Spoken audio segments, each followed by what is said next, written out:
10 vlogs in, here's what no one tells you about documenting your journey. I've officially completed 10 vlogs.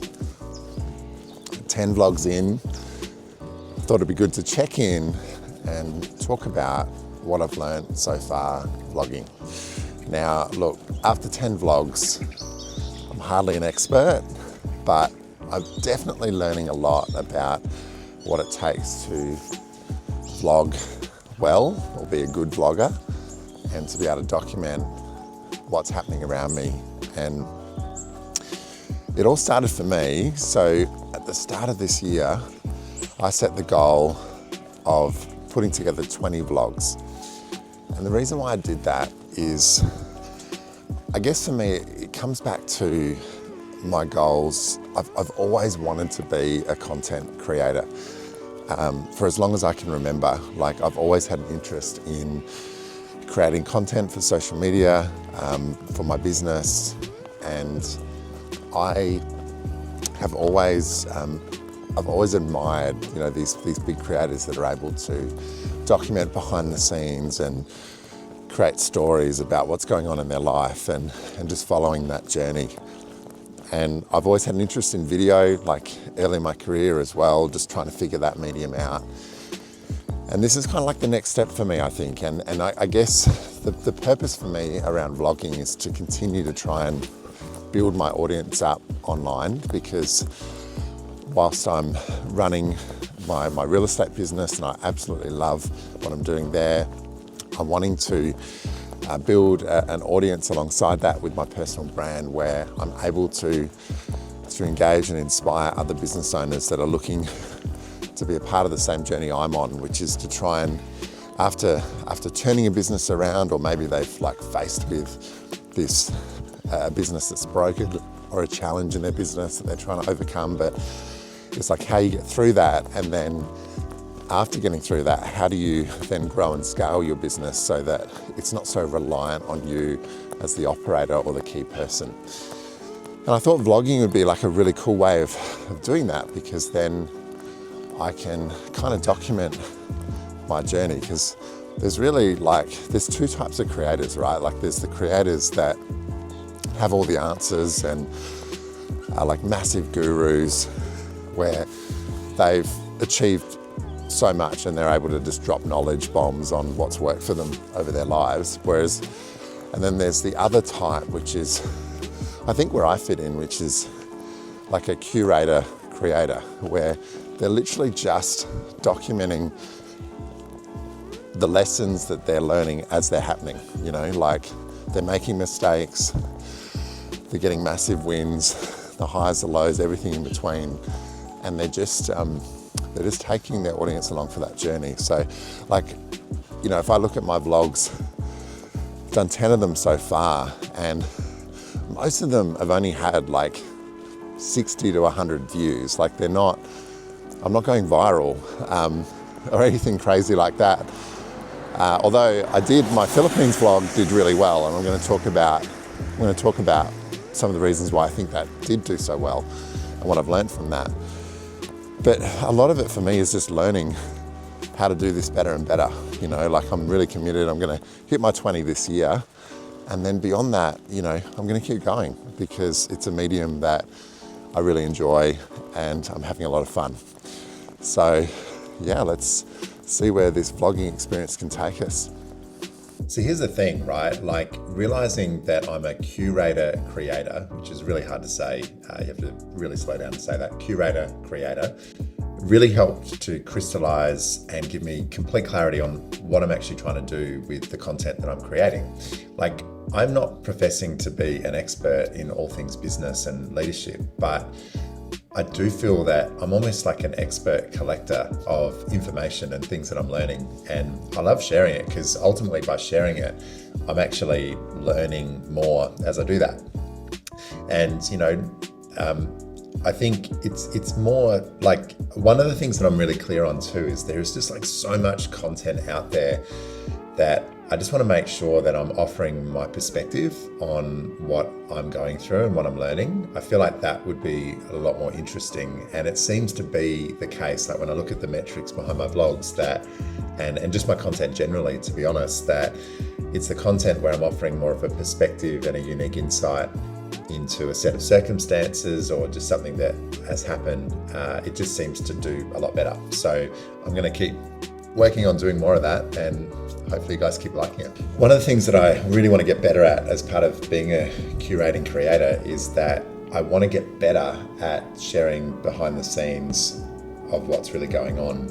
And it's actually really hard to do. I'm finding it less scary pulling my camera out in different circumstances and in public and that sort of thing, like shooting scenes in airports and walking along streets and just in my business in all everywhere really. But I still get the anxiety when I get the camera out, and I need to get better at just capturing and documenting more and more, because the more that I do of that, the more I'm able to share the real live behind the scenes as they happen, which I think just really suits that style of content really well. And my intention behind it is I really hope that this can continue to build my personal brand and grow an audience online of people that are going through a similar set of circumstances where you're trying to grow your business and have it not so reliant on you individually. So I've also learned that people want the story more than the polish. Like, I was overthinking trying to get the vlogs absolutely perfect, but it's the vlogs that I've done that I tell a story that have done the best. Without a doubt, the most successful vlog that I've done so far is my trip to the Philippines, meeting my offshore team for the first time. And that had multiple layers, I think, that helped the vlog to be really successful. Obviously, visiting another country is interesting, but my Thailand vlog didn't do as well as the Philippines one. And I think it's just how I maybe told the story with a bit more structure. Like I had my intro where I was at the airport talking about what we're about to do and how I was feeling. And then I took you guys through exactly what happened, how it all kind of works over there. And I think having the storytelling aspect to that vlog has meant that at the time of recording, it's had over 17,000 views, and it's just continuing to grow and build. So I've learned a lot from filming that vlog that I need to make sure that I take into the rest of my content moving forward. And, I think realistically, I think as well, people respond to you or to people in a vlog, not perfection. They're wanting real well, not perfect well. They want to see what it's really like and how it's all happening. How I make my life happen. It doesn't mean that my life is better than anyone else's. It's so far from that, but it's just interesting, I think, if you can share that story authentically in a vlog and just stop worrying about perfection, I should say. That's a good way to do that. Stop worrying about perfection and just make sure you nail the story.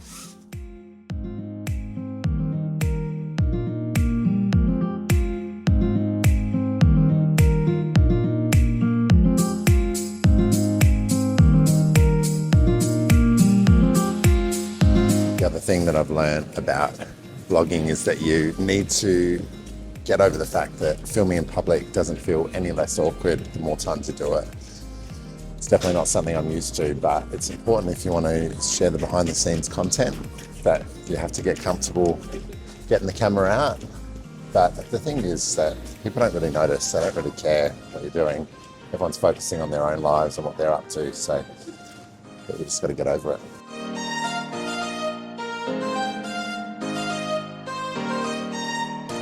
Getting on these lately as a bit of a vlog tip. These for meal prep are unreal, these Mingle little packets. I've been smashing them and they're so good, easy to cook. I'm not a great chef by any stretch, but have been amazing to stay on track and just make sure my meals are set for lunches during the week. It's been awesome.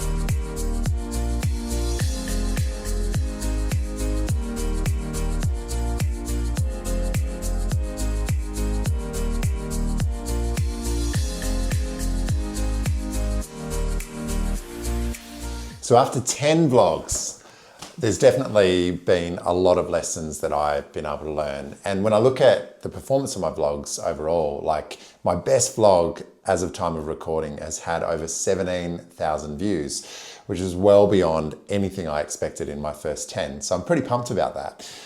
But then I followed that up with my next vlog only achieving like 10 views. So I've got heaps to learn in this space, there's no doubt about that. But let's take a deep dive. Let's look at the analytics to see where I can perform better and what I could focus on for my next vlogs and my next 10 vlogs from here, as I keep striving to learn as a content creator and get better at what I'm doing here on YouTube.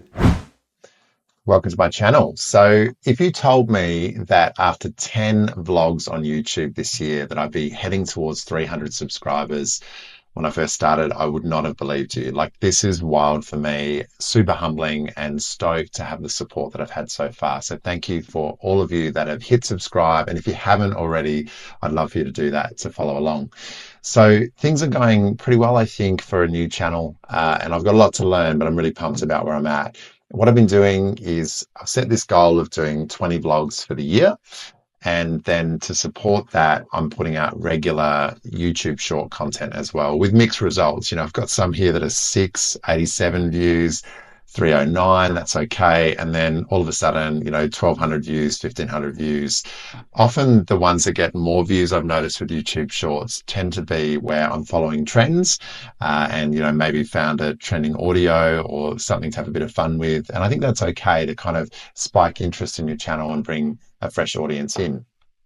But if we look at then the vlogs side of things and what's been performing well, if I look at the video analytics, this is my best vlog by a country mile. This is my Philippines vlog that I shot. This was the 9th vlog that I did, and it had 17,000 or over 17,000 views so far. And it really hit momentum kind of after a few days, after the first 4 days of posting, and then it kind of built really, really nicely, basically over the next week or two after that.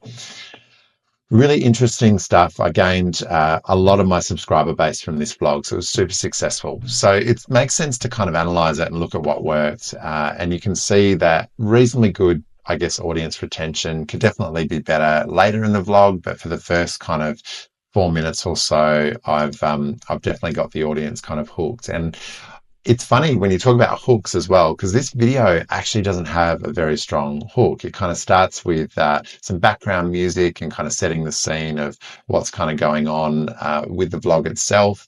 But then I don't start talking until sort of 5 or 6 seconds in, which is normally a no-no. Like, you want to hit with a stronger hook. So I could have probably done better with this vlog with an even stronger hook. But I think what worked the best with this vlog is that I had a clear storyline. Like, my audience coming into this vlog knew exactly what story I was telling with it, that I'm obviously sharing the journey of meeting my offshore team for the first time in the Philippines. And so they knew what was coming, and it kind of creates a bit of an intrigue as to how that goes and what's going to happen next. And then I think, you know, because I'm able to kind of move pretty quickly, I'm in an airport, which is a bit interesting, I guess, in the beginning. And then it shows the journey within the first couple of minutes of arriving at Cloud Staff at Clark in the Philippines, and obviously scanning in and then walking in to kind of see the workstations and that sort of thing. So it kind of dives straight in. I think the other thing that works really, really well for this vlog too is that I'm obviously in another country and I'm traveling, and there's lots of new things to see. Whereas, you know, if we compare that to some of my vlogs where I'm just at home or I'm in my business, it's obviously not quite as interesting as traveling to another country. In saying that though, my video after that only got 18 views, which sucks. I'm devastated. I've got a lot to learn about this one, but this is my vlog where I shared my journey to the Rise Leadership Conference in Sydney. And I just think that I got it wrong really in a couple of key areas. Again, I didn't have a strong hook. This is definitely something that I want to work on with my future vlogs to make sure I can hook the audience in a lot quicker in the beginning so that they want to stay on. But then, like, it wasn't just even a soft hook to start the video. It was also like my thumbnail wasn't all that strong. in terms of, this conference made me rethink how I lead. I think I probably could have had a better hook on that as well. And yeah, when I start the video, like it's me kind of having a bit of banter with my sister Maddie on the way to the conference in the airport, trying to learn how to actually use my camera. And I think that's probably something that I could have used that footage in a different way in that vlog. But it takes me quite a while to kind of get into what is the vlog actually about. So yes, after 2 minutes, I'm in my hotel room, but the conference event, 2.5 minutes in, and probably not setting that up very well. And it's interesting. I just didn't take my learnings from the Philippines vlog where I actually did plan that out because I wanted to make sure that I could really share that story versus this one. I kind of just took my camera and thought I'll just wing it. So definitely big learnings there to make sure that I can deliver better vlogs with my next 10 than my first 10 that I've done so far. So the way I see it, I think there's 3 key things that I need to focus on to improve my next 10 vlogs. I need stronger hooks. I need to make sure that my audience is hooked in immediately when the vlog starts. I need to get to the point in that first 3 seconds to get everyone's attention. I definitely need to plan my vlogs better, and I've tried to do that with this one. So there's a little bit more of a sequence that people can follow of where I'm trying to take the story. And then finally, I need to make sure that I keep putting a call to action in my vlogs, because as much as I'm wanting to vlog to build an audience on YouTube and obviously improve my skills in vlogging, ultimately, I want to build up my email list. I've got an email list where I share nuggets of information on what I'm learning as I'm growing and developing as a business leader and as my business is growing and changing. And so I need to make sure that my traffic that I'm getting on YouTube is then getting sent to that email list. Which is actually a great point, by the way. If you haven't checked it out, in the description to this very vlog, you can click a link and sign up for my free email series, which is 30 lessons in 30 days. Basically, in this series, I've got my best 30 lessons that I've learned so far as a business leader. It's raw and real around things that you can implement immediately to make your business better. So if that's of interest to you, check it out in the description. Above all else though, ultimately, I'd love your feedback. I'd love for you guys to tell me, what could I do better? If you've got vlogs that you like, what could I implement to improve and make my vlogs as good as they can be? It's something that I'm going to keep refining, keep learning. I'm sure my next 10 will be better than my first 10. And then vlogs 20 to 30 will be better again, because that's kind of how life works. It's reps. It's just doing the work, getting started, and constant improvement to make sure that you achieve the very best that you can. So I'm really enjoying the process of vlogging so far. And, after 10 vlogs, I'm really excited to see what I can achieve in my next 10. And my goal from here is I'm going to hit that 10 to close out 2025. And then I'm going to keep reflecting along the way on what's working and what I'm implementing differently to get better and better at content creation. If you'd like to follow along on my journey, I'd love for you to hit the subscribe button and follow along on my channel. And please comment any suggestions you've got to make my vlogs better and better so we can learn and grow together. See you on the next video.